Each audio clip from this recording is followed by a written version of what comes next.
Thank you শব্দটা দিয়ে কী হবে বলেন তো? ইউরোপে আমার যে রুমমেট ও মুসলিম, তো ও সব সময় থ্যাংক ইউ বলে কোনো সহযোগিতা করলে। আমি বলি যে, আমি ওকে বলেছি একদিন যে এই থ্যাংক ইউ শব্দটা কেউ যদি আমাকে বলে তাহলে আমার অন্তর পরিপূর্ণ হয় না, যে আমি একটা উপকার করলাম, সেই উপকারের যথোপযুক্ত কোনো প্রতিদান পেলাম না। কেন প্রতিদান পেলাম না? থ্যাংক ইউ বলা হলে থ্যাংক ইউ বলা পর্যন্তই শেষ। তুমি যদি বলতা যে জাযাকাল্লাহু খায়রান, তাহলে অন্তত এর প্রতিদানের আশা কার কাছে পেতাম? আল্লাহর কাছে পেতাম। তো যাক, থ্যাংক ইউ দিয়ে কী হবে? আপনি বলছেন আর উপকার করলাম, একটা থ্যাংক ইউ বললো না, ধন্যবাদও বললো না। কিন্তু আল্লাহ কি বলছেন? ও থ্যাংক ইউ বলুক আর ধন্যবাদ বলুক আর না বলুক, তুমি মানুষের উপকার করেছো, শুকরিয়া কে আদায় করবে? ওর শুকরিয়া আদায়ের লিমিট হচ্ছে থ্যাংক ইউ পর্যন্ত, ধন্যবাদ পর্যন্ত। আর আল্লাহর শুকরিয়া আদায়ের কোনো লিমিটেশন আছে?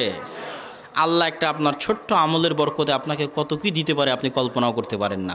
আল্লাহ মালাইকাতে হামালাতিল আরশ ইন্না মা বাইনা শাহামাতি উযুনিহি ইলা আতিকিহি মাসিরাত ৭০০ আম।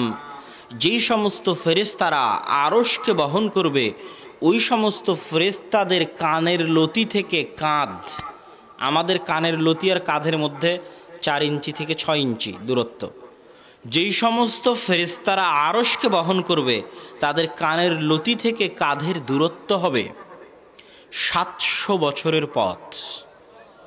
কোন ৭০০ বছর? পৃথিবীতে এখন সবচেয়ে দ্রুত গতির হচ্ছে আলো। আলো ১ সেকেন্ডে ৩ লক্ষ কিলোমিটার চলে, তাহলে ১ মিনিট ১ ঘন্টায় ১ বছরে ৭০০ বছরে কত কিলোমিটার চললে কত বেশি পরিমাণে দূরত্ব হতে পারে? তাহলে ওই ফেরেশতার কান থেকে কাঁধের দূরত্ব যদি এই পরিমাণ হয়, তাহলে তার পুরো শরীরের অবস্থা কি হতে পারে?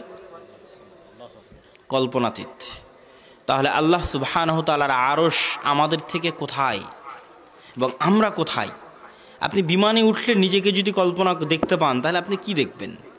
সেখানে আপনি যদি প্রথম আসমান থেকে আপনাকে দেখেন, প্রথম আসমানে তো আবিষ্কার করতে পারতেছে না বিজ্ঞানীরা, এত লক্ষ লক্ষ কোটি কোটি গ্যালাক্সির মধ্যে কোথায় খুঁজে পায় না, ক্যামেরাও ধরতে পারে না, নিজেরাও যেতে পারে না, এবং ইম্পসিবল, পারবেও না। তাহলে আমাদের অবস্থানটা আল্লাহ সুবহানাহু তাআলার জাতের তুলনায় কোথায় আছে? আল্লাহ সুবহানাহু তাআলার সত্তার তুলনায় কোথায় আছে? এবার আমরা আল্লাহ সুবহানাহু তাআলার কিছু গুণাবলী আপনাদের সামনে ফুটে তোলার চেষ্টা করব ইনশাআল্লাহুল আজিজ। আল্লাহ সুবহানাহু তাআলার জাতের বিষয়ে যে আইন আল্লাহ, আল্লাহ সুবহানাহু তাআলা কোথায় আছে, এটা বলার পরে আল্লাহ সুবহানাহু তাআলার গুণাবলীর দিকে আমরা এগিয়ে যাই। আল্লাহ সুবহানাহু তাআলার আজকে আপনাদের সামনে যতক্ষণ আমি সময় পাবো, আপনাদের উস্তাদ আসার আগ পর্যন্ত আমি 4টা গুণের ব্যাখ্যা আপনাদের সামনে করব, এবং সময় সংক্ষিপ্ত করার প্রয়োজন হলে সংক্ষেপে করব। এক হচ্ছে আস-সামাদ। কি গুণের নাম বলেন তো? আস-সামাদ। আস-সামাদ এই শব্দটা আল্লাহ সুবহানাহু তাআলা পবিত্র কোরআনে শুধুমাত্র একবারই ব্যবহার করেছেন। কতবার? একবার। কথা বলতে হবে, কতবার? একবার। শুধুমাত্র একবার ব্যবহার করেছেন।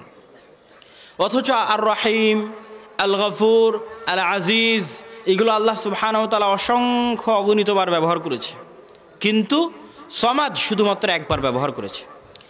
এবং এই সমাদ শব্দের যে 3টা বর্ণ, সদ, মিম, দাল, এই 3টা বর্ণ এতটা ভারী, এতটা প্রভাবশালী, এতটা প্রতাপশালী যে শুধু এই 3টা বর্ণের উচ্চারণ মানুষের হৃদয়কে কাঁপিয়ে দিতে পারে।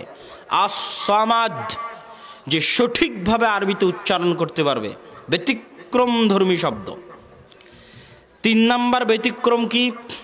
আল্লাহ সুবহানাহু তাআলার যত নাম আমরা জানি, তার মধ্যে সবচেয়ে মহান নাম হচ্ছে আস-সামাদ, যেটাকে আমরা বলি ইসমে আজম। বলে ইসমে আজম দিয়ে দোয়া করলে দোয়া ফেরত দেওয়া হয় না। কথা ঠিক, যে ঠিক হাদিসে এসেছে। ইসমুল আযম, আল্লাহর যত নাম আছে তার মধ্যে সবচেয়ে মহান নাম দিয়ে দোয়া করলে সেই দোয়া ফেরত দেওয়া হয় না। সেই নাম কোনটা বলেন তো? আস-সামাদ। এই নামের ব্যবহার আল্লাহ সুবহানাহু তাআলা সূরা ইখলাসের মধ্যে করেছেন, কুল হুয়াল্লাহু আহাদ আল্লাহুস সামাদ। এই সূরা ইখলাসের মধ্যে এই নাম আছে দেখেই সূরা ইখলাস তেলাওয়াত করলে পবিত্র কোরআনের 3 ভাগের 1 ভাগ, আর 3 বার তেলাওয়াত করলে পুরো কোরআন একবার তেলাওয়াত করার সমান নেকি পাওয়া যায়। আল্লাহু আকবার। তাহলে সামাদ কি এমন? তাহলে তো আমাদের সমাদ সম্পর্কে জানা উচিত না উচিত নয়? বলেন। সমাদ কি এমন নাম যেটাকে ইসমা আজম দেওয়া হলো, সবচেয়ে মহান নাম দেওয়া হলো, সেই নাম সম্পর্কে আমাদের জানা উচিত।